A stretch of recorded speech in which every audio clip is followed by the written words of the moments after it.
Hi friends, welcome back.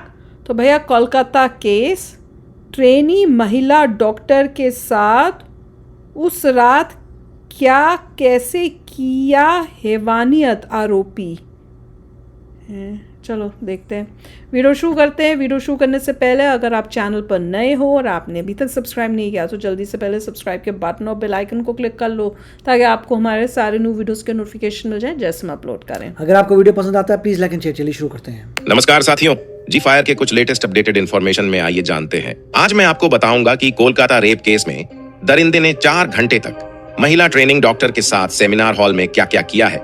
आखिर उस रात कैसे हुई थी बर्बरता। वारदात के 10 दिन बाद अब सब कुछ साफ हो चुका है। दरिंदगी की पूरी कहानी अब साफ हो चुकी है।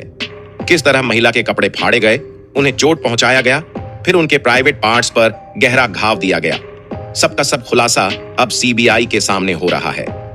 महिला डॉक्टर को चिल्लाने से रोकने के लिए क्या क्या किया गया, दोनों आंखों, मुंह और प्राइवेट पार्ट से खून क्यों बह रहा था। दरिंदे संजय राय को लेकर ऐसे ऐसे खुलासे हो रहे हैं जिसे सुनकर सीबीआई और सुप्रीम कोर्ट के होश उड़ गए हैं। आज सब कुछ आपके सामने स्टेप बाय स्टेप बताने जा रहा हूं कि आखिर उस अस्पताल में ट्रेनी महिला के साथ कितने देर तक क्या क्या हुआ और इसमें कितने लोग शामिल थे। 40 मिनट तक महिला ट्रेनी डॉक्टर के साथ जो हुआ उसे कमजोर दिल वालों को नहीं सुनना चाहिए। लेकिन आगे बढ़ने से पहले आप सभी के लाइक और कमेंट के लिए शुक्रिया। इस वीडियो के लिए एम करते हैं 10,000 लाइक्स। सबसे पहले मैं आपको बता दूं कि बलात्कार के एक दिन पहले दरिंदा संजय ने महिला ट्रेनिंग डॉक्टर को किसी खूंखार जानवर की तरह क्यों घूर रहा था। वह दारू पीने के बाद जमकर अश्लील फिल्में देखी, कोलकाता के रेड लाइट एरिया में गया और फिर जो हुआ उसे सुनकर सुप्रीम कोर्ट से लेकर सीबीआई तक हैरान है। इसके बारे में हम आगे चर्चा करेंगे, लेकिन सबसे पहले यह जान लीजिए कि आखिर सेमिनार हॉल में दरिंदे ने उस महिला के साथ क्या क्या किया।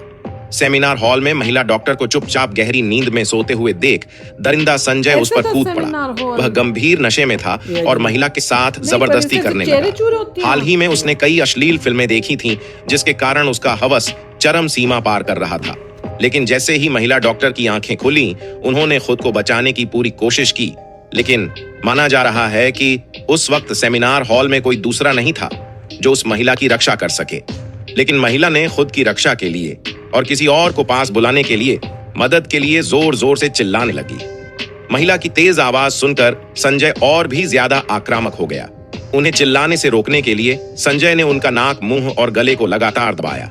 गला घोंटने से थायराइड कार्टिलेज टूट गया, लेकिन महिला ने फिर भी हार नहीं मानी। उन्होंने पूरी ताकत से अपनी आवाज को तेज किया, लेकिन इसके बाद संजय ने उनके सिर को दीवार से सटा दिया गया जिससे वे चिल्ला न सके। और फिर दरिंदे ने महिला पर तेज प्रहार करने शुरू कर दिए, जिसके कारण पेट, होंठ, उंगलियों और बाएं पैर पर गंभीर चोटें पाई गईं। अकेले और एकांत सेमिनार के अंदर उस महिला के ऊपर शराब के नशे में संजय किसी खूंखार जानवर की तरह पेश आ रहा था। वह बार बार उसके ऊपर झपट्टा मार रहा था। महिला खुद को बचाने के लिए पूरी कोशिश कर रही थी। वे अंतिम सांस तक अपनी आबरू को बचाने के लिए जंग लड़ रही थी। महिला पर पूरी तरह काबू पाने के लिए संजय ने उनके चेहरे पर एक बेहद तेज घूंसा मारा। उसने इतनी जोर से हमला किया कि चश्मे के शीशे के टुकड़े आंखों में घुस गए। दोनों आंखों, मुंह और प्राइवेट पार्ट्स से खून बह रहा था। संजय ने अपने नाखून से महिला के चेहरे, शरीर और कई अंगों पर गंभीर चोट दिए थे, क्योंकि महिला के चेहरे पर आरोपी के नाखूनों से बने खरोंच के निशान मिले हैं। इससे पता चलता है कि पीड़िता ने खुद को बचाने के लिए काफी संघर्ष किया था। इसी कारण ममता बनर्जी ने मोदी को पत्र लिखा है और ऐसे दरिंदों को सिर्फ 15 दिनों के अंदर फांसी पर लटकाने की मांग की है, ताकि इनके हौसले को तोड़ा जा सके और देश में दोबारा ऐसी जघन्य अपराध देखने को ना मिले। लेकिन दुर्भाग्य से उस सेमिनार हॉल में कोई सीसीटीवी कैमरा मौजूद नहीं था जो इस पूरे घटनाक्रम को कैमरे में कैद कर सके या उनकी मदद के लिए कोई मौके पर पहुंच सके और सीबीआई को सबूत जुटाने में मदद कर सके। लेकिन इसके बावजूद भी सब कुछ साफ हो रहा है।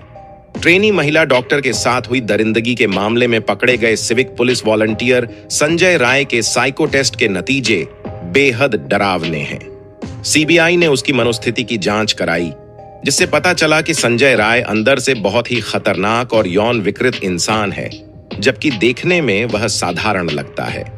इस केस में ममता बनर्जी और उनकी टीम की भी लापरवाही सामने आ रही है, क्योंकि वारदात के ठीक बाद वहां रिकंस्ट्रक्शन काम क्यों करवाए गए इससे काफी संदेह पैदा होते हैं। महिला पर काबू पाने के लिए संजय ने उनके साथ जमकर मारपीट की। वह पहले भी कई महिलाओं से खूनी मारपीट कर चुका था। आखिर ममता बनर्जी की पुलिस ऐसे दरिंदों के दिलों में भय पैदा करने के लिए कोई कड़ा कदम क्यों नहीं उठा रही? महिला को बुरी तरह टॉर्चर करने के बाद उसने बलात्कार किया, और यह बलात्कार कोई मामूली रेप केस नहीं था, बल्कि एबनॉर्मल सेक्सुअलिटी और जेनाइटल टॉर्चर के कारण ट्रेनी डॉक्टर के प्राइवेट पार्ट्स पर गहरा घाव पाया गया। इसका मतलब है कि बलात्कार करते समय संजय आदमी नहीं बल्कि जानवर बन गया था। इससे यह साफ हो जाता है कि दिल्ली के निर्भया कांड के बावजूद ममता बनर्जी की पुलिस सतर्क नहीं थी और अपराधी खुलेआम तांडव मचाने के लिए शहर में घूम रहे थे। सीबीआई के लिए सेमिनार हॉल सबसे बड़ा रहस्यमयी स्थल बन गया है। सीबीआई अलग अलग टीमें इस सेमिनार हॉल से सबूत इकट्ठा करने के लिए 10 से अधिक बार यहाँ का दौरा कर चुकी हैं। सेमिनार हॉल में घटना घटने के बावजूद वहां पर मरम्मत का कार्य करवाया गया, जिसमें कई अहम सबूत मिट जाने की आशंका जताई जा रही है। सीबीआई टीम की जांच बार बार सेमिनार हॉल पर अटक रही है। सीबीआई के पास अपराध स्थल पर उसकी मौजूदगी के पुख्ता सबूत हैं, लेकिन अब भी वे डीएनए टेस्ट के नतीजों का इंतजार कर रहे हैं। भैया मुझे तो ये बात हजम नहीं होती कि ये खाली बंदा था। मेरा तो ये क्वेश्चन है, उसे कैसे पता था अगर इतने शराब के नशे में था, फलाना था, धमकाना था कि भैया आज ये जो लेडी डॉक्टर है वो सेमिनार रूम में जाके सोई हुई होगी। दिस इज नहीं। और उसके बाद इस आदमी को बचाने के लिए पूरे हॉस्पिटल का तुम सेमिनार रूम ही तोड़वा दोगे हैं? और ममता बनर्जी भी भैया इसको पनिशमेंट देनी है, जैसे अब यही है। हम कह रहे हैं भैया ये नहीं है, बहुत कुछ है। मेरे को पता है, मैं सच बताऊं, मुझे तो शक हो रहा है उस हॉस्पिटल में पता नहीं क्या क्या गलत चीज़ें होती होंगी। जैसे सुनने को मैंने एक नॉवल पढ़े था बहुत पहले बचपन में, और आप लोगों को भी इतना पता ही होगा कि कई हॉस्पिटल्स में ह्यूमन ऑर्गन्स पेशेंट्स को का गलत ऑपरेशन, झूठ बोल के पेशेंट्स का ऑपरेशन कर देते हैं, ऑर्गन्स बेच देते हैं, और पता नहीं क्या क्या और कितनी हॉस्पिटलों में गलत काम होते हों। मुझे तो अब ये डर लगा हुआ है कि कहीं इस हॉस्पिटल में इतना कुछ गलत होता हो, क्योंकि जिस तरह से ये कर रहे हैं, भैया तुमने क्यों तोड़ा?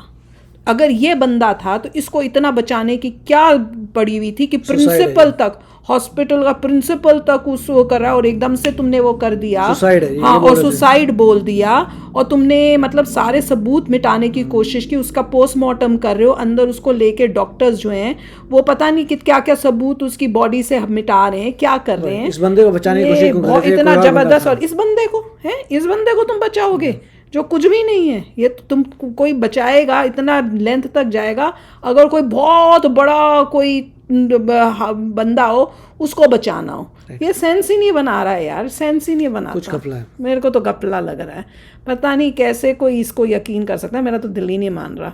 तो आप भी शेयर करना अपने थॉट्स। चलते हैं, मिलेंगे नेक्स्ट वीडियो में बहुत ही जल्द। Till then take care and bye bye.